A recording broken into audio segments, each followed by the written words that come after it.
ब्रेकनंतर बातमी सांगलीतून आहे. सांगलीत सुनील मलगुंडेंवर कारवाई करण्यात आली. अवैध बांधकाम प्रकरणी अपात्रतेची कारवाई केल्याची माहिती आहे. सांगलीच्या जिल्हाधिकाऱ्यांनी ही कारवाई केल्याचं कळत आहे. मुख्यमंत्री देवेंद्र फडणवीस यांच्या हस्ते 2 पुस्तकांचं प्रकाशन करण्यात आले. व्यवस्थापन कालचं आणि आजचं आणि समुद्र मंथन पुस्तकांचं वर्षा निवासस्थानी लोकार्पण झाले. मुख्यमंत्री देवेंद्र फडणवीस यांनी आज वर्षा निवासस्थानी प्राध्यापक डॉक्टर विनय भोळे लिखित व्यवस्थापन कालचं आणि आजचं तसेच समुद्र मंथन या पुस्तकांचं प्रकाशन केलंय. यावेळी आमदार रवींद्र चव्हाण, माजी केंद्रीय राज्यमंत्री कपिल पाटील उपस्थित होते.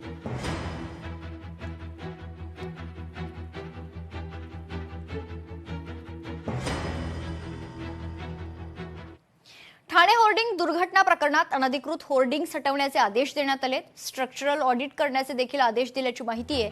उपमुख्यमंत्री एकनाथ शिंदे यांनी या संदर्भात महत्त्वाचे आदेश दिलेत. रात्रीपासूनच कारवाईची मोहीम हाती घेण्यात येणार आहे.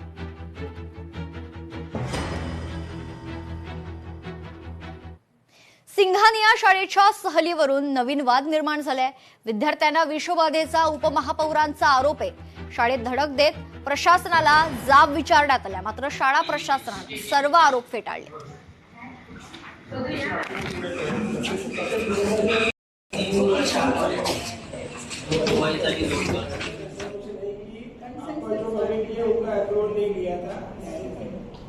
पीटीए मेंबर को मिला, सो पीटीए मेंबर में पूछा, अभी खाली कैसे 2 बच्चे लोग को खाली आ गया, बट फिर भी हम लोग दुख के कौन सा हॉस्पिटल है नहीं छुपा के नहीं रखा.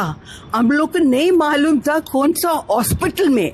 बाद में बच्चे वापस डिस्चार्ज होने के बाद हम लोग को मालूम पड़ा. अभी तक हम लोग को रिपोर्ट नहीं मिला. आज भी हम लोग पेरेंट्स को मेल भेजा, प्लीज सेंड द रिपोर्ट, क्या हो गया. कोई पेरेंट्स को बुला के मेरे सामने ये पढ़ने दो, बिकॉज ऐसा कुछ नहीं हुआ.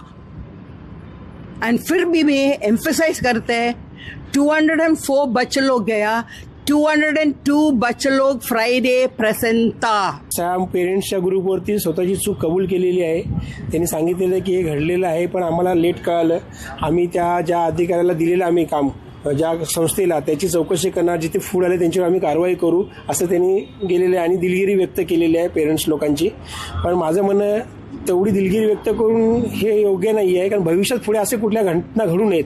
त्यासाठी शाळेने एकदम स्ट्रिक्ट राहिलं पाहिजे. त्या संस्थेचं जी सप्लाय करणारे फूड, त्याचे फूड लायसन्स असतील, त्याचा जी व्यक्ती कोण आहे, त्याची पार्श्वभूमी काय आहे, पोलीस व्हेरिफिकेशन असेल, इतर बाबीची पूर्तता केली पाहिजेत. कारण आपली मुलं कोण घेऊन जाणार आहे आणि त्याचं बिहेवियर कसं आहे किंवा त्याचे पोलीस म्हणजे याच्यावर केसेस आहेत की नाही त्याची चौकशी शाळेने पहिली करायला पाहिजे होती.